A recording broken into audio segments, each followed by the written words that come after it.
أهذا أمين المكتبة؟ أظن ذلك. كيف يمكن أن يكون للعصور المظلمة أي علاقة بنا؟ من فضلك، نأسف لإزعاجك. ماذا تريد؟ نريد أن نكتشف أثر العصور المظلمة على العصر الحديث. لم يطلق على أي حقبة اسما بهذا السوء. لا تلمسها، إنها ثمينة. أتوقع أن هناك من ملأ عقولكم بالهراء المعتاد. 1000 سنة ضائعة، فجوة سوداء في التاريخ، أليس كذلك؟ نعم، هذا صحيح. كالعادة دائما نفترض وبشكل مغلوط بأن تلك العصور كانت كلها خراب وأمراض ودمار وموت. همجية تهدم وتحرق دون اختراعات ذات قيمة. ها؟ لا لا لا لا لا لا لا.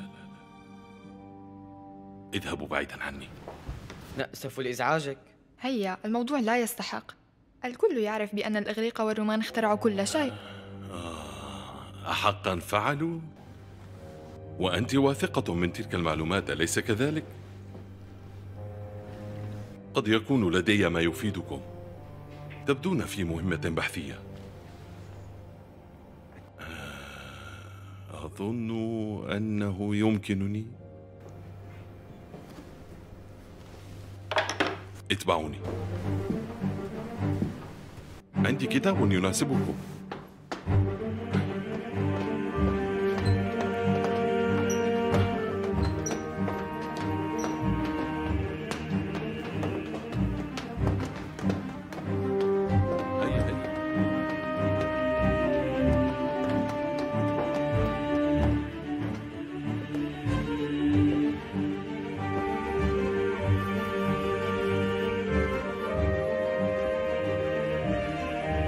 إلى أين نذهب؟ لا أعرف. اسأل. عذرا، إلى أين نذهب؟ من الظلام إلى النور يا صديقي، من البحر إلى بر الأمان. هناك أشياء يجب أن تعرفوها. صدقوني صدقوني.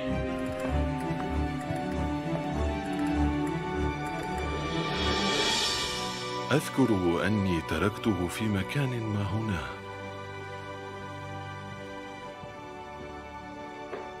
ها هو. والآن ألقوا نظرة. إذا جرؤتم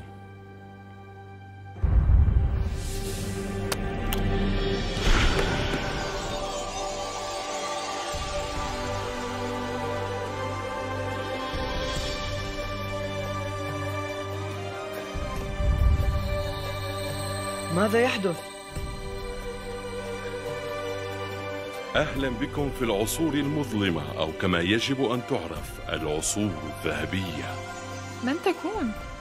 أنا الجزري، مهندس ومخترع بارع. ظننتك قلت إنها العصور المظلمة، لكنها لا تبدو مظلمة.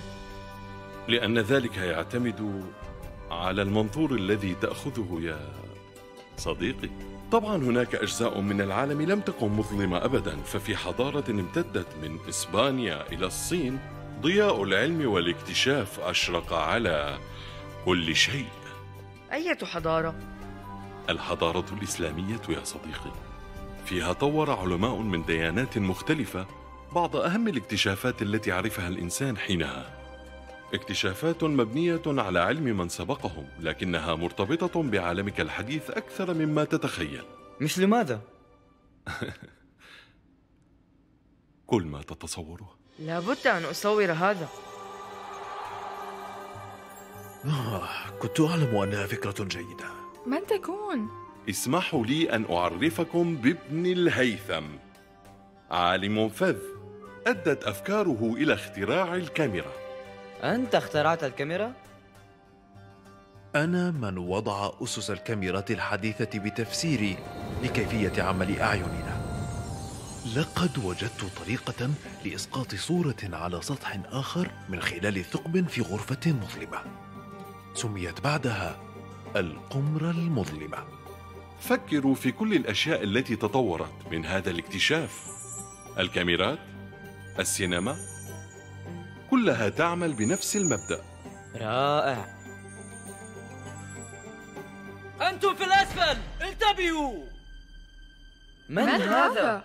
إنه صديقي الصدوق عباس بن فرناس، شغف بالسماء وآمن بأن الإنسان يمكنه الطيران. رائع. فعلا جرؤ أن يحلم بالطيران 1000 عام قبل الأخوين رايت. فعندما تسافرون بالطائرات في عطلاتكم عليكم أن تتذكروا عباس بن فرناس. استعدوا، أنا جاهز للإقلاع.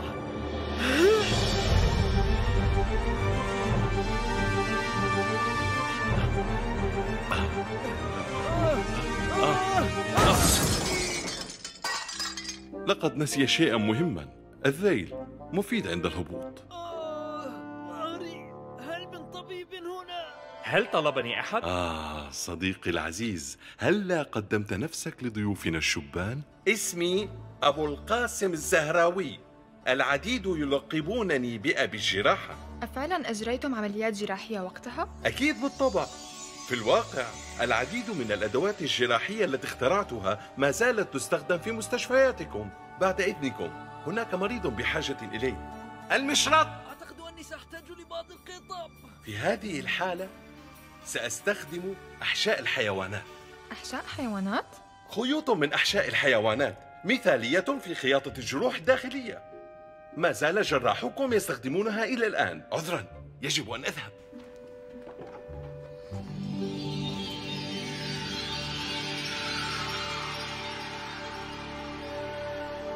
من هي؟ هذه مريم الإسطرلابية، واحدة من النساء المتألقات في زمانها. صنعت أسطرلابات متطورة. أسطر ماذا؟ أسطرلابات تظهر السماء والنجوم على صفيحة تحمل باليد، كأنها أجهزة حساب وتحديد الأوقات، مشابهة تماما للساعة والبوصلة والقمر الصناعي. تعين الناس والمستكشفين في سفرهم حول العالم. العلم في أعظم حالاته. وكل هذه الأشياء اخترعت في العصور الذهبية؟ هذا غيض من فيض. يوجد غيرها آلاف من الاختراعات غطت كل مجالات الحياة وانتقل أثرها عبر السنين ليصل لأوروبا في القرون الوسطى. فكما ترون لم تكن مظلمة إطلاقا. وماذا عنك؟ أنا؟ ما الذي اخترعته؟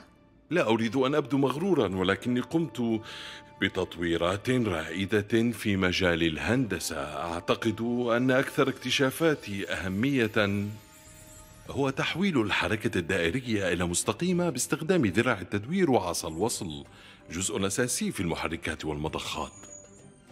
حقيقة لا أعرف كيف كانت الثورة الصناعية ستتم بعد مئات السنين بدون جهاز مثل هذا وبدون ذكر فضلي بذلك. لكن مصدر فخري هو آلتي المذهلة لمعرفة الوقت، ساعة الفيل الأسطورية.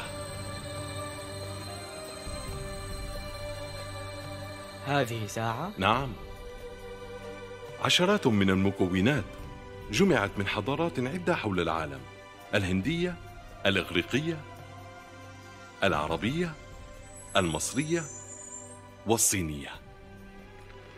ياه، ساعة الأمم المتحدة. فعلا إنه رائع. أحقا تحدد الوقت؟ طبعا نعم، بلا شك. لولا هذا الاختراع لتأخر آلاف الأشخاص عن مواعيدهم. على ذكر الوقت يفضل أن تعودوا وتذكروا، انشروا المعلومة، كانت عصورا ذهبية وقد عرفتكم على مجرد جزء صغير منها. هناك الكثير من العلماء والاختراعات المرتبطة بعالمكم الحديث، عليكم اكتشافها بأنفسكم. انتظر،